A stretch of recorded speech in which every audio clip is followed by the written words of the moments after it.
Alors aujourd'hui, c'est aussi un sujet qui est plutôt rare. On n'aime peut-être pas. Peut-être pas. Je dis peut-être, parce que je ne suis pas dans le cœur de chacun. Mais c'est un sujet qui mérite quand même toute notre attention. J'espérais en parler dimanche prochain. Et puis, voilà, j'ai quand même pu le préparer à temps pour ce matin. Et j'ai à cœur de parler de la dîme. La dîme, est-ce que vous savez ce que c'est? Ouais. C'est une offrande. C'est une offrande. Alors, avec quelques questions qu'on peut se poser. Le chrétien doit-il donner la dîme?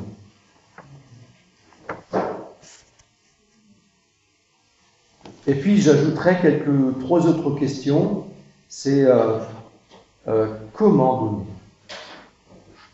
À qui donner? Et les erreurs à ne pas faire.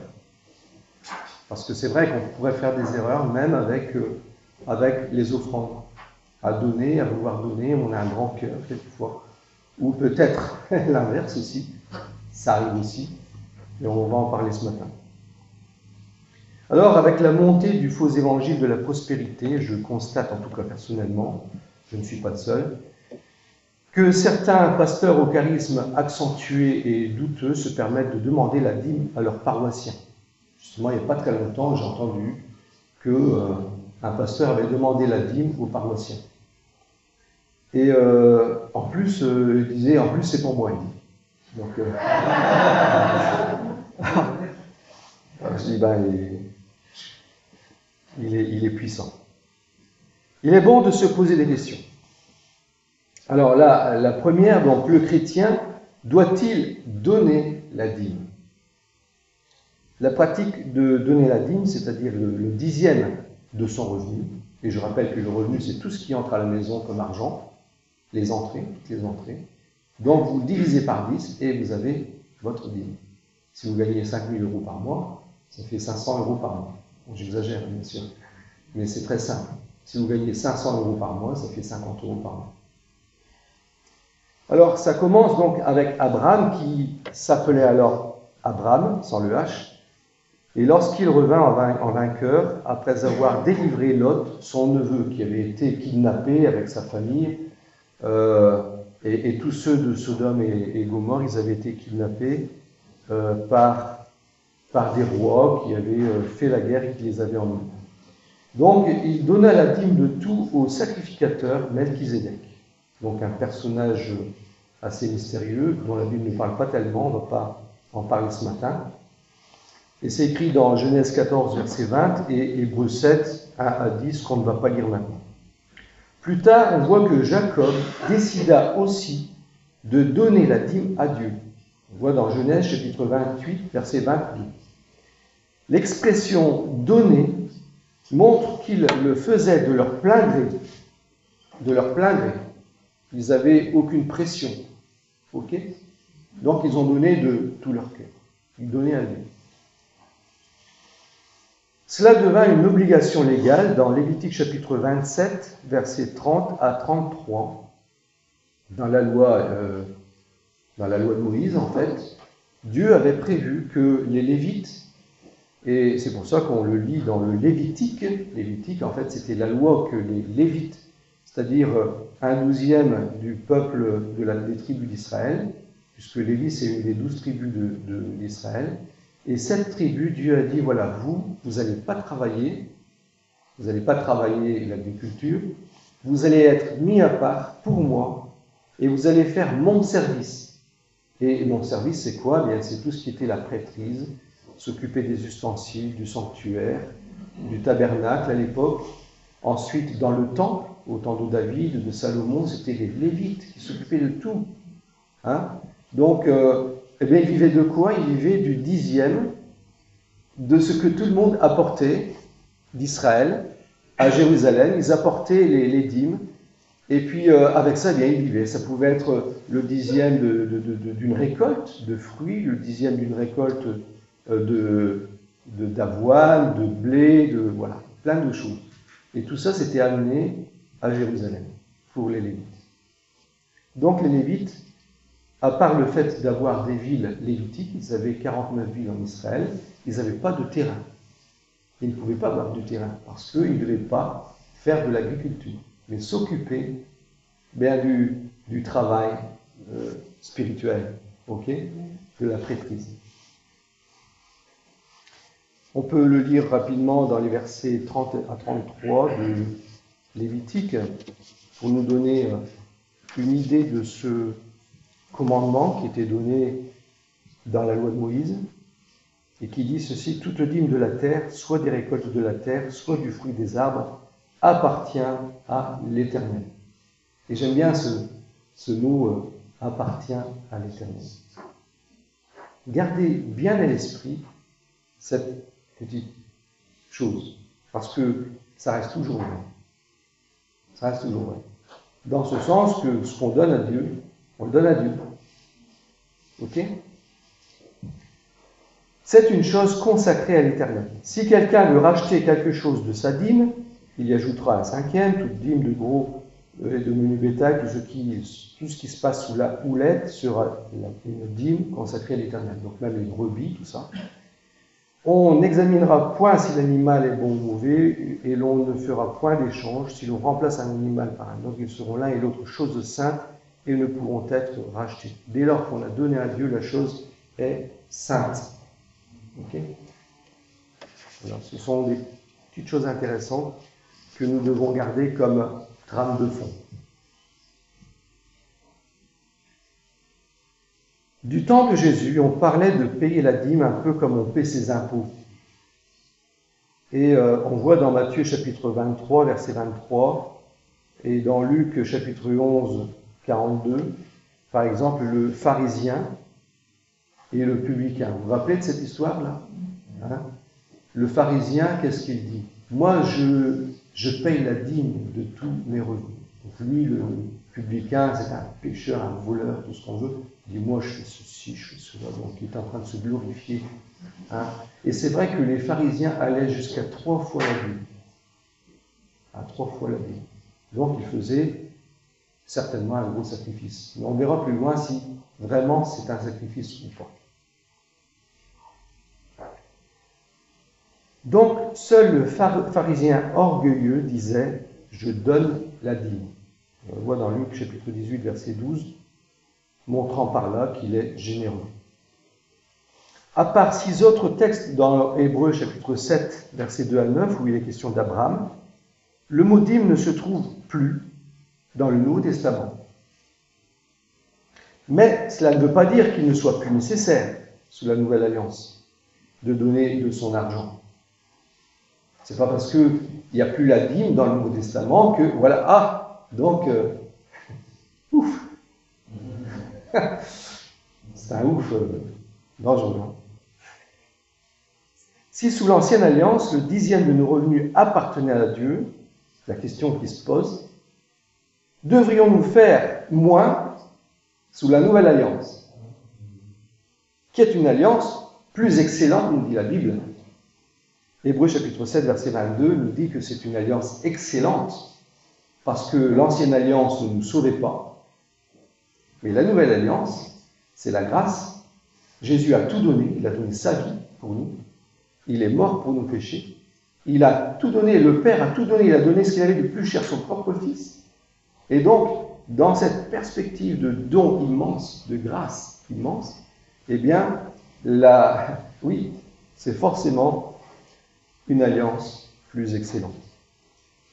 Mais nulle part dans le Nouveau Testament, nous trouvons à cet égard une obligation légale. Vous devez donner la dîme. Vous voyez, ça n'existe plus. Que chacun de vous, on a au verset 2 du chapitre 16, 1 Corinthiens, 16, 2, il nous est dit ceci. Que chacun de vous, le premier jour de la semaine, mette à part chez lui ce qu'il pourra, selon sa prospérité. Vous voyez ? Le premier jour de la semaine, c'est-à-dire le dimanche. Alors, c'est vrai que dans notre société, on a tendance à dire que le premier jour de la semaine, c'est lundi, parce qu'on commence à travailler lundi. Mais dans le calendrier juif, le premier jour de la semaine, c'est le dimanche, et le dernier, le jour de repos, c'est le sabbat. Shabbat. Ok? Alors, ce qu'il pourra, je souligne. Donc, c'est selon les moyens, selon notre prospérité. La dîme est donc passée du statut d'obligation légale à celui de devoir moral sur une base totalement volontaire. D'ailleurs, il y a un mot idéal pour désigner ce mot volontaire, et on va le trouver dans la Bible tout à l'heure. Ouais. Mais si, d'une part, faire aujourd'hui de la dîme une obligation, eh bien, c'est aller au-delà de ce qui est écrit.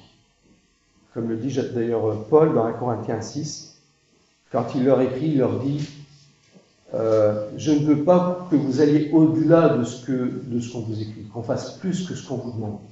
Vous voyez? Parce que le plus, c'est pas la volonté de Dieu. Et le moins non plus. Quand Dieu demande quelque chose, c'est précis. Hein? C'est précis. Et le fait de faire plus, eh bien, tu peux. C'est comme avec la nourriture. Si tu crois qu'il ne faut pas manger de jambon parce que c'est du cochon, Dieu dit Amen. Mais fais-le comme ça. Ok? Si tu crois comme ça, fais-le comme ça. Pour moi, ça n'a pas d'importance. Maintenant, tu fais plus, alors il faut que ce soit dans le cadre de ce que Dieu autorise. Il est prouvé d'autre part qu'il y a une véritable bénédiction, même financière, à suivre les traces d'Abraham le croyant. La Bible nous encourage à faire comme Abraham, qui a cru. Et il a pratiqué la dîme, il a donné à Dieu. Voilà, c'est ça l'idée de fond. En exerçant notre foi dans le soutien matériel de l'œuvre de Dieu. Parce que l'œuvre de Dieu, eh bien, a besoin de fonctionner. Okay? Et le soutien que nous apportons, eh bien, c'est comme rendre à Dieu déjà ce qu'il nous a donné. La bénédiction, une partie de la bénédiction qu'il nous a donnée, et c'est une part de lui manifester notre reconnaissance. Je vais revenir aussi sur l'œuvre de Dieu, parce que là, si je m'arrête là, chacun de nous, on peut avoir un concept de l'œuvre de Dieu qui n'est pas forcément ce que dit la Bible. Vous êtes d'accord? Parce que l'œuvre de Dieu, la création, c'est l'œuvre de Dieu. Okay? Je peux soutenir une association contre le cancer parce que voilà, peut-être que c'est acceptable, peut-être que non. Okay? Donc, on peut y voir beaucoup de choses dans l'œuvre de Dieu. Alors, comment donner? Ça, c'est la deuxième question. On reviendra là-dessus. À l'exemple des Lévites qui s'occupaient du sacerdoce et de tout ce qui était d'ordre spirituel, nous pouvons soutenir des missionnaires de l'Évangile, par exemple. L'œuvre de Dieu, la mission. La moisson est grande, mais il y a peu d'ouvriers. Il faut soutenir des missionnaires. Il faut les aider. Il faut les envoyer. Et donc, s'ils n'ont pas de soutien, eh bien, ils auront quelques difficultés, n'est-ce pas, à payer leur billet d'avion pour aller en Afrique ou au Japon, à se nourrir là-bas. Forcément, Dieu compte sur nous, sur ce que nous donnons, pour faire fonctionner son royaume. À l'exemple des premiers chrétiens de Macédoine envers les chrétiens de Jérusalem qui étaient éprouvés par la famine, j'aimerais qu'on lise dans 2 Corinthiens, chapitre 9, versets 1 à 8. Donc, on a parlé des missions. On va parler aussi des démunis, des pauvres. Et justement, on a un bel exemple dans 2 Corinthiens, chapitre 9, où c'est Paul qui encourage les Corinthiens à se rappeler d'une promesse qu'ils avaient déjà faite depuis un moment, et qui avait dit, voilà, nous, on a envie de donner.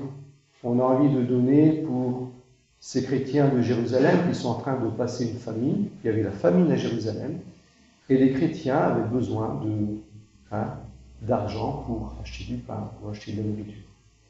Et donc, Paul est parti voir les Corinthiens pour leur rappeler leurs promesses, et en même temps pour dire que, eh bien, il y avait des chrétiens en Macédoine qui étaient très pauvres et qui pourtant, écoutez bien, voulaient faire des dons pour les chrétiens de Jérusalem.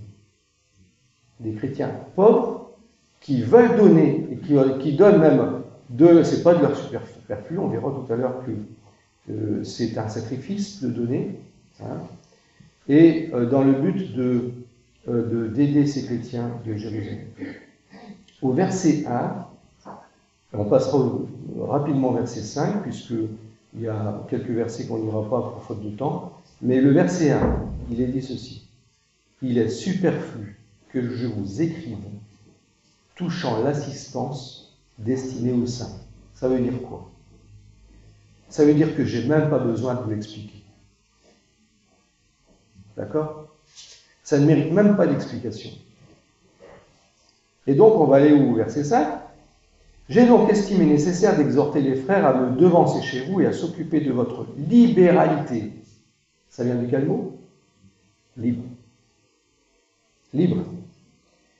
Pas libéral, hein, libéral de faire le péché qu'on veut. C'est libre de donner ce qu'on veut. Afin qu'elle soit prête comme une libéralité et non comme un acte d'avarice. La libéralité, c'est pas quand on nous force à donner. Parce que dans ce cas-là, c'est une dictature. Mais après, dans l'autre sens, il y a aussi une autre forme de dictature. C'est l'avarice. Et la Bible nous dit même que l'avarice, c'est quoi? C'est un péché. C'est idolâtrie. C'est une idolâtrie. La meilleure façon de savoir si vous êtes idolâtre avec l'argent, si vous êtes avare, c'est de savoir si vous savez donner au Seigneur. Okay? C'est la meilleure façon de le savoir, c'est de voir combien vous donnez au Seigneur. Si vous voyez que vous avez beaucoup de mal à donner au Seigneur, vous êtes avare. C'est que vous n'êtes pas libre de donner. Alors ça va dans les deux sens. Hein. Vous avez vu? Ça va dans le sens, oui, je ne peux pas avoir de pression pour donner, c'est-à-dire de pression extérieure. On ne peut pas me forcer à donner.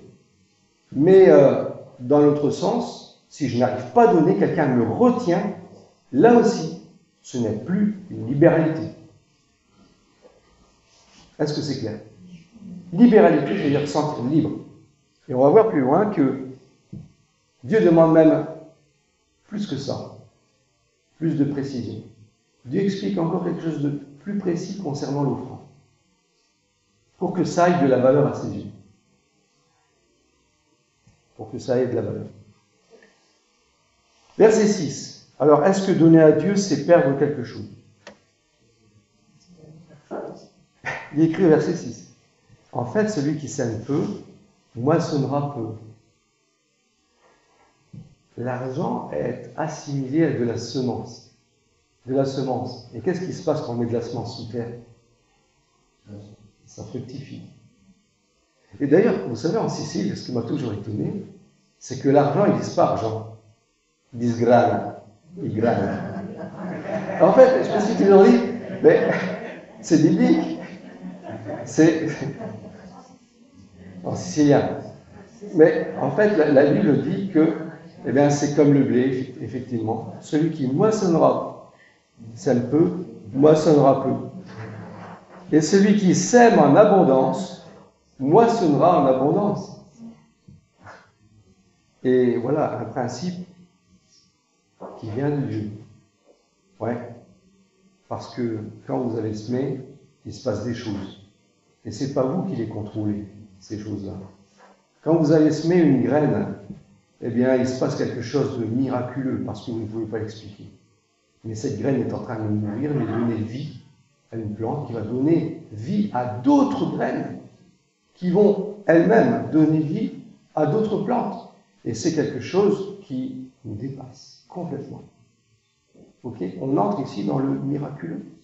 Eh bien, l'offrande, chers frères et sœurs, je tiens à vous dire qu'on entre dans le miraculeux quand on commence à donner ou ne pas donner. Parce que ne pas donner, il se passe aussi quelque chose. Il se passe quelque chose. Ne croyez pas qu'il ne se passe rien. il se passe quelque chose aussi. D'ailleurs, je l'ai vécu. Dans une petite période de ma vie, j'ai vécu ce quelque chose négatif. Et pourtant, je croyais même donner à Dieu. On pensait donner à Dieu. On comptait même pas. Et pourtant.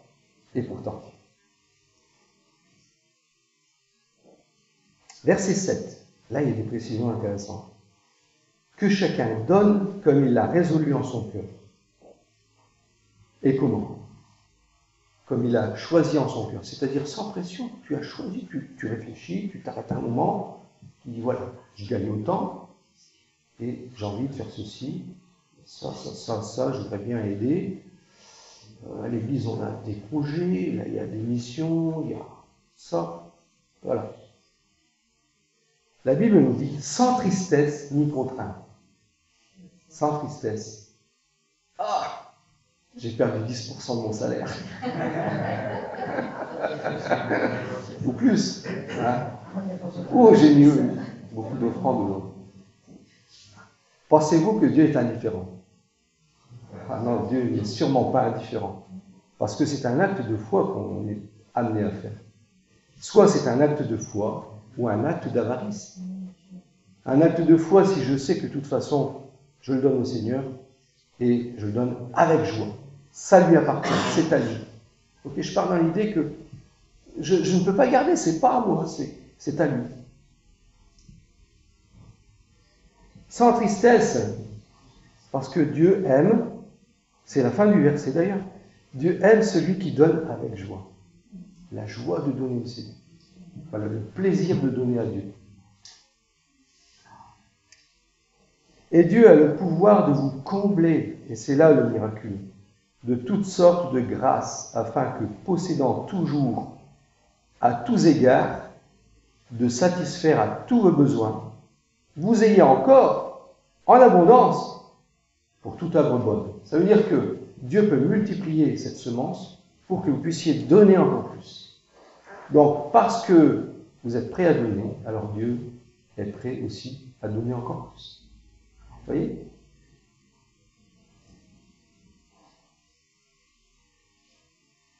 Je n'ai pas eu le temps de l'écrire ici, mais je voudrais juste dire une chose. Ce qu'on n'a pas donné à Dieu, on l'a déjà perdu. La Bible nous parle dans l'Ancien Testament, justement aussi à ceux qui n'apportaient pas les dîmes. Voilà, il ne pleut pas, tout ça, il vous arrive ceci, il vous arrive cela. Et puis à un moment donné, Dieu dans Malachie, mais ça c'est un principe qui reste vrai, toujours vrai, même s'il n'y a plus les Lévites à nourrir, hein, parce qu'à l'époque il y avait les Lévites, et donc il fallait amener les dîmes au trésor du temple pour que les Lévites puissent avoir à manger et n'aient pas besoin d'aller cultiver la terre. Okay. Et donc Dieu leur dit, apportez-moi les dîmes et j'ouvrirai les écluses du ciel, hein, des cieux. Et vous verrez, Donc Dieu met à l'épreuve ses enfants, son peuple, pour voir s'ils auraient confiance en lui, en apportant tout simplement à Dieu ce qui appartient à lui. En l'occurrence, c'était la dîme, c'est-à-dire les 10%. Aujourd'hui, c'est, on dira, le minimum. La dîme, ce sera le minimum. Ok ? La Bible, dans l'Ancien Testament, nous parle de citernes crevassées, qui ne retiennent pas l'eau. La Bible nous parle aussi de bourses percées. Ça veut dire quoi? Vous savez, quand vous avez une grosse fuite d'eau à la maison, et que vous en rendez compte beaucoup de jours après, ça fait une sacrée facture. Hein. Vous avez déjà eu ce genre de facture? Moi, j'ai déjà eu. Je sais ce que c'est. Eh bien, ce sont tous ces imprévus de la vie que vous n'aviez pas prévus, effectivement. Sinon, ce ne serait pas un imprévu. Mais qui vous amènent à devoir payer, et payer, et payer. Ouais. Il y a des choses comme ça qui se produisent et que Dieu permet parce qu'on n'a pas mis l'importance sur ce qui lui appartient. Donc, de toute façon, je disais tout à l'heure, ce qu'on n'a pas donné à Dieu, on l'a déjà perdu. Parce que toutes ces choses, un jour, Dieu nous montre Et j'ai vécu personnellement cette situation où quand j'ai pris la décision de donner la dîme à Dieu et de commencer à calculer ce que je donne à Dieu, et de m'assurer que je donne cette dîme, eh bien le jour même où on a pris cette décision, de faire attention, eh bien de l'argent qu'on payait injustement a été arrêté là. C'est arrêté là. Je dirais presque jour pour jour, d'une manière que je ne peux pas expliquer. Et donc, ça m'a amené à réfléchir réellement, sincèrement, sérieusement sur la réalité de ce que nous donnons à Dieu.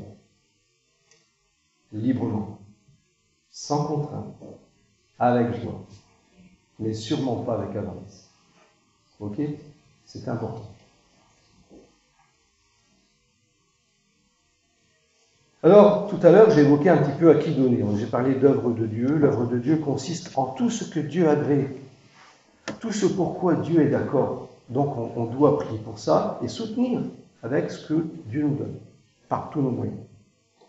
Quand nous soutenons, par exemple, le témoignage de l'Église locale, par exemple ici à Condé, nous soutenons notre témoignage en faveur du royaume de Dieu, que nous voulons voir s'avancer.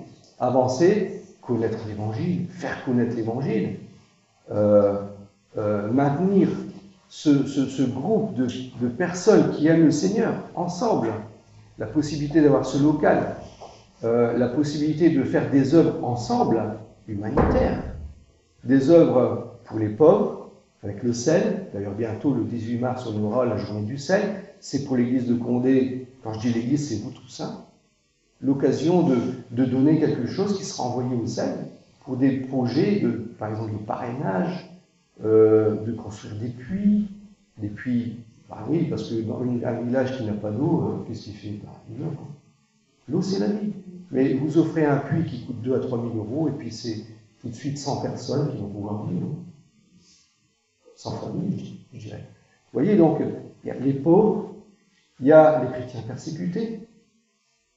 On leur enlève tout, on leur enlève même leur boulot, leur travail. Pourquoi? Parce que dans certains pays, ils sont chrétiens. Alors quand, par exemple, l'islam avance dans un pays, on voit que les chrétiens ont de moins en moins de privilèges. Et quelquefois, ils sont même chassés. Et on l'a vu souvent, on prie souvent pour ça le mercredi quand on fait prière. On a des sujets qui sont donnés, on prie pour ça, mais on les soutient aussi. Alors, on les soutient en tant qu'Église, avec les offrandes de l'Église, mais personnellement, chacun de vous, selon ses moyens, peut aussi aider dans un sujet particulier, un projet particulier. Vous êtes libre. Et c'est ça la beauté de pouvoir donner à Dieu, c'est que, voilà, vous pouvez soutenir telle association, telle mission, parce qu'elle va dans le sens de la volonté de Dieu. Quand vous donnez de l'argent à un SDF ou à un réfugié comme Baki qui est là, eh bien, gardez à l'idée que vous donnez à Dieu. Okay? Parce que c'est dans son plan de ne pas abandonner quelqu'un qui demande à manger.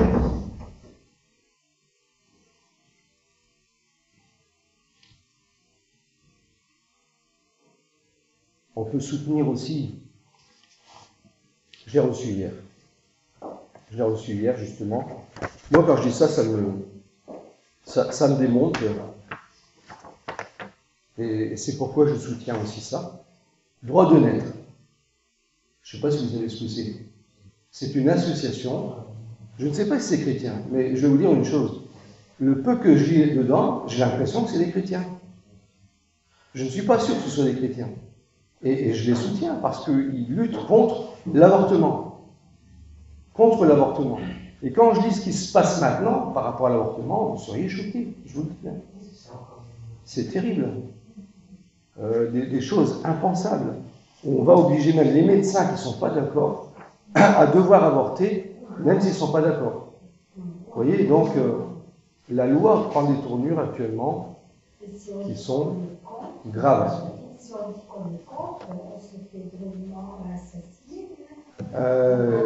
Oui, mais justement, donc on arrive de plus en plus à un système qui sera oppressif.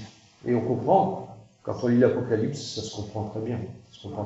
Hein. Donc on y va doucement, mais sûrement, à un système d'oppression. Donc aujourd'hui, grâce à Dieu, on continue à prier pour les autorités parce que pour avoir cette liberté de culte, hein, et merci Seigneur, on doit continuer à dire merci Seigneur pour ça, mais en tout cas, voilà, que l'étau se referme tout doucement et ça peut changer.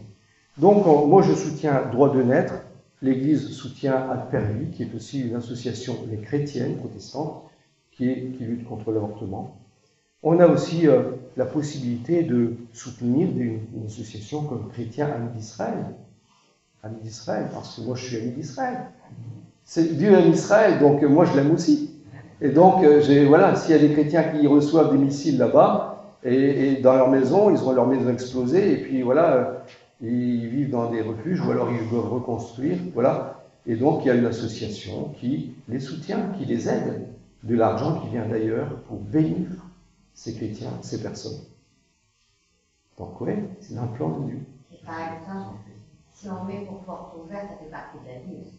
Oui, ben justement, je disais à l'instant l'œuvre de Dieu, quand vous soutenez, vous voyez, voilà, il a fait froid ces jours-ci, vous voyez un SDF, donc je ne dis pas de le mettre à la maison parce que peut-être que vous allez avoir votre mari qui va vous tirer avec un fusil, mais vous n'avez pas la place, mais voilà, après chacun fait selon on l'a vu, selon ses possibilités, mais quand vous donnez un SDF, c'est comme si vous donnez à Dieu.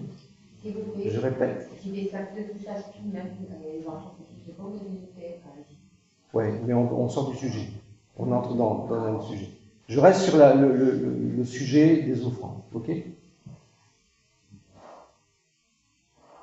Maintenant, j'aimerais parler des erreurs qu'il ne faut pas faire. On a déjà vu que c'est facile de faire des erreurs. Hein? Facile de faire des erreurs. Par exemple, dire j'ai donné autant à l'Église. On ne donne pas à l'Église. On donne à Dieu. Gardez à l'esprit, c'est important, parce que c'est le facteur foi agit par rapport à la volonté de Dieu, par rapport à Dieu lui-même, la personne de Dieu. Quand je donne à l'Église, c'est dans des projets qui vont dans le sens de la pensée de Dieu. C'est comme si je respecte Dieu, c'est comme si je fais la volonté de Dieu. Je respecte quelqu'un quand je l'écoute. Ok? On respecte Dieu parce qu'on l'écoute. Si on dit qu'on est chrétien, je répète, et qu'on n'ouvre jamais la Bible, je dis il y a un grave problème. Il faut arrêter de s'appeler chrétien. Si je n'ai aucune relation avec mon Seigneur, mon Dieu, c'est que je ne suis pas chrétien, parce qu'un chrétien, c'est une relation avec Dieu. C'est une nouvelle naissance, c'est une nouvelle vie. Il faut prendre la décision d'appartenir au Seigneur, de lui donner sa vie. Et quand on donne sa vie, on a donné aussi son porte-monnaie. Ok? Le porte-monnaie, c'est pour nous vivre aussi, mais il y a une partie qui revient au Seigneur. Et cette partie, c'est à nous de décider ce qu'on veut donner à Dieu. Mais si on est avare avec Dieu, Dieu sera avare avec nous. Et il y aura des conséquences. Encore une fois, je ne dis pas ça pour qu'il y ait une dîme quelconque qui arrive à l'église de Condé. C'est pour que nous puissions comprendre le fonctionnement des dons. Ok? Et que nous puissions ainsi être bénis aussi, comme Dieu le veut. Les erreurs à ne pas faire, donc, gardons à l'esprit, surtout que nous donnons à Dieu. L'offrande, c'est un acte anonyme. Anonyme, c'est-à-dire secret. Dieu le voit. C'est lui qui doit le voir. Les pharisiens avaient tendance à montrer tout ce qu'ils mettaient. Hein, ils venaient avec des gros sacs. Jésus l'a dit, on ne va pas le lire complètement, mais il venait et puis il montrait à tout le monde. C'est parce que s'il faisait jouer de la trompette, regardez-moi tous, vous voyez combien je mets là? 2000 €. Alors, voilà. C'est anonyme. Dieu le voit comme la disposition, Dieu voit comme la disposition aussi avec laquelle nous donnons. Dieu voit aussi non seulement ce que nous donnons, mais comment on le donne. La manière de donner. On a vu tout à l'heure.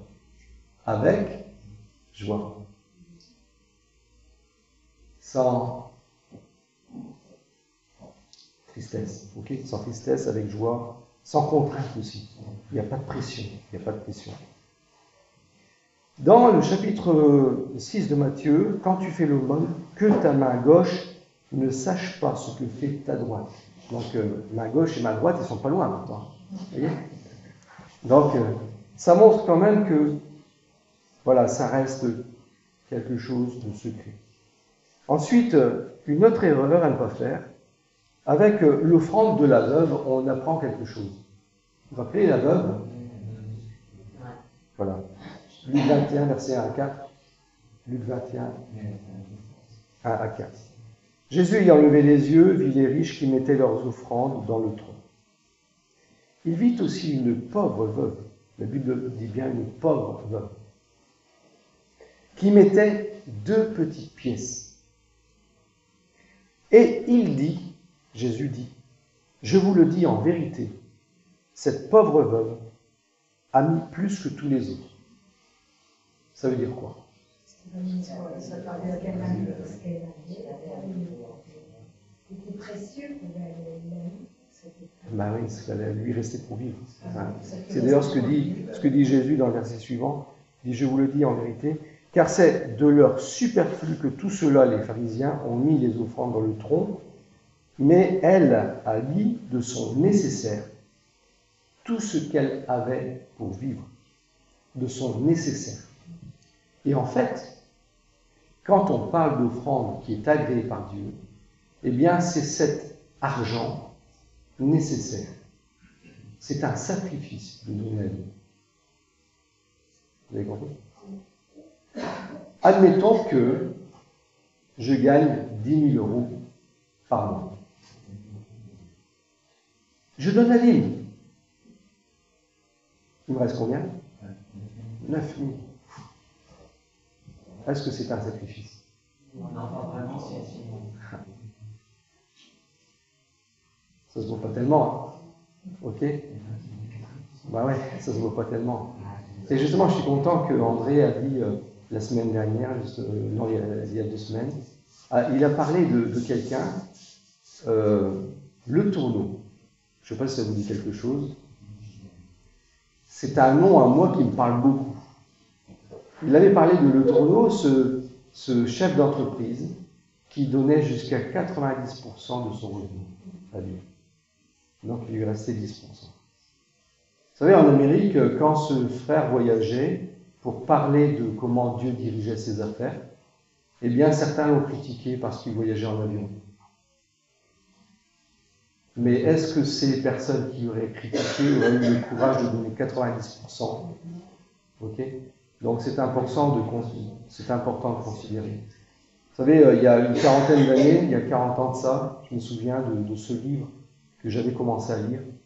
Et puis, il y a 3-4 ans, j'ai rencontré quelqu'un qui m'a offert ce livre parce que je lui en avais parlé.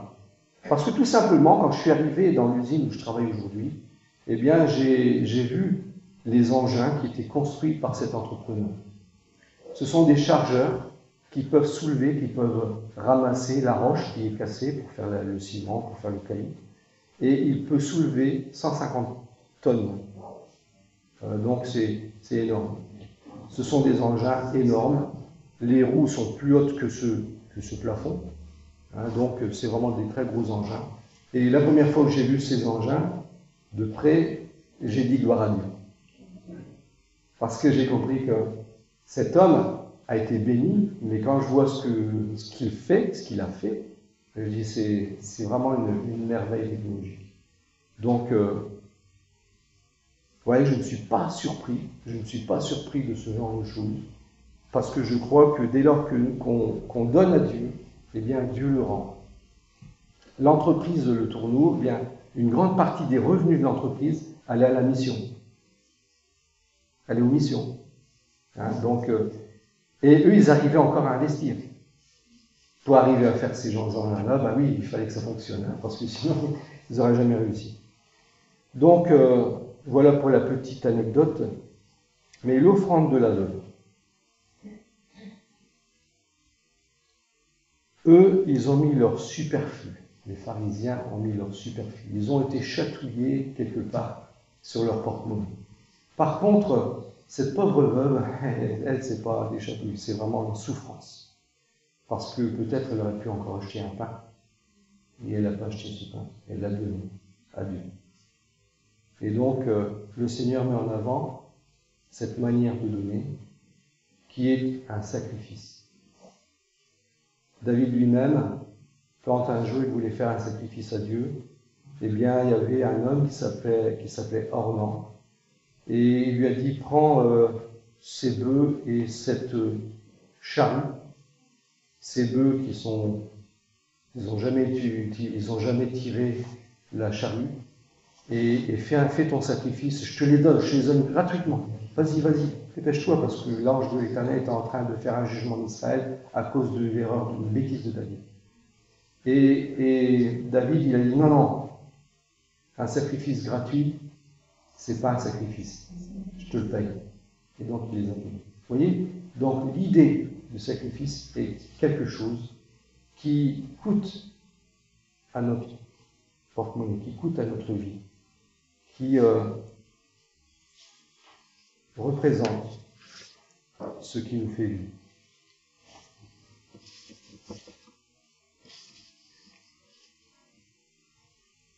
Et le superflu n'entre pas en compte dans ce qui nous fait vivre. Si je gagne 10 000 euros par mois, eh bien avec 9 000, je m'en sors très bien.